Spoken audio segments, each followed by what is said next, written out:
Bonjour Stéphane Martin. Bonjour Mathieu Béliard. Je suis ravi de vous avoir en direct avec nous pour rendre hommage à Jacques Chirac ce matin. Vous dirigez le musée du Quai Branly Jacques Chirac, mais surtout, vous avez été de cette aventure avec le président Chirac dès le début, dès le lancement de ce projet.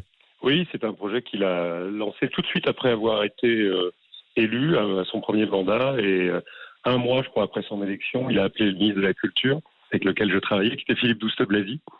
Et on a commencé à travailler ensemble. Cette passion du président Chirac pour les arts premiers, est-ce que vous pouvez nous en parler? Parce qu'on ne connaît pas forcément bien, sauf si on est allé au musée du Quai Branly, bien sûr, mais qu'est-ce qui l'intriguait? Je crois que d'abord, Jacques Chirac était quelqu'un qui s'intéressait plus aux autres qu'à lui-même. C'était plutôt quelqu'un qui s'intéressait à ce qu'il ne savait pas qu'à ce qu'il savait déjà. Mais le musée, c'était presque autre chose. C'est-à-dire, je crois qu'il faut vraiment distinguer la passion de Jacques Chirac de sa volonté d'avoir un musée à Paris pour parler des cultures des autres. Il m'a dit un jour, si j'avais été philatéliste, je n'aurais pas construit un musée du timbre. C'est-à-dire que c'était pas du tout un dada personnel ou une sorte de gadget ou de petit plaisir qu'il se faisait. C'est parce qu'il était persuadé que dans une ville comme Paris où il y a tant de musées, comme dans la plupart des capitales du monde, ce sont des musées qui d'abord renvoient à notre culture, à nous-mêmes, à notre nombril. Et il voulait que Paris ait un grand musée qui redonnerait une place équivalente à celle que nous donnons à notre culture, aux cultures des autres. Donc il a voulu ce musée presque plus sous un angle diplomatique que sous un angle culturel.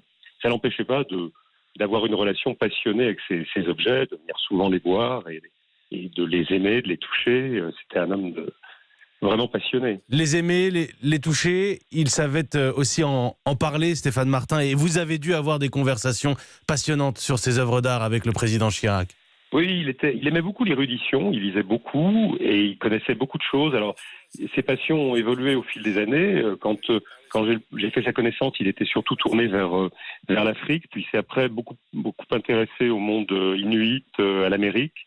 Je me souviens, par exemple, un jour, il me dit « J'ai vu un objet de l'île de Pâques dans telle galerie ». Et c'est à peu près comme si le président de la République appelait en disant « Voilà, j'ai vu un Mantegna dans une galerie de l'avenue Matignon ». Je dis « Ah bon, vous croyez ?» Si, allez voir, vous allez voir, c'est très intéressant. J'y suis allé, évidemment.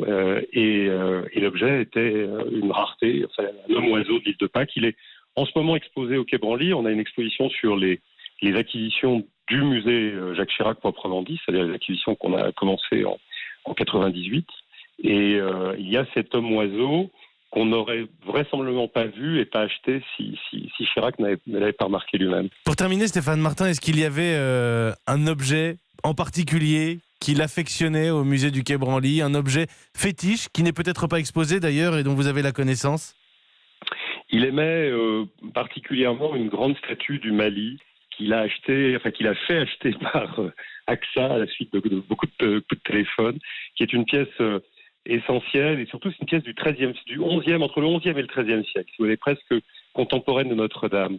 Et quand on lui disait les arts africains n'ont pas leur place au musée du Louvre, par exemple, parce que tout ça est trop récent, il montrait cette pièce en disant, vous voyez, les Africains faisaient des merveilles à l'époque où nous construisions des cathédrales. Et à chaque fois qu'il venait au musée, il venait voir cette grande statue Djenenke qui est là aussi grâce à lui. Stéphane Martin, est-ce qu'il y aura un hommage particulier organisé au musée du Quai Branly? Alors on a déjà, oui, d'abord par un étrange concours de circonstances, on fait en ce moment, on vient d'inaugurer la semaine dernière le bilan de ce qu'on a fait pendant 20 ans grâce à lui en termes d'enrichissement des collections. Et cette exposition, c'est vraiment sa collection, c'est la collection qui a commencé en 1998 quand il a lancé le musée du Quai Branly. Et puis, bien sûr, il y a un livre d'or qui est à la disposition des visiteurs.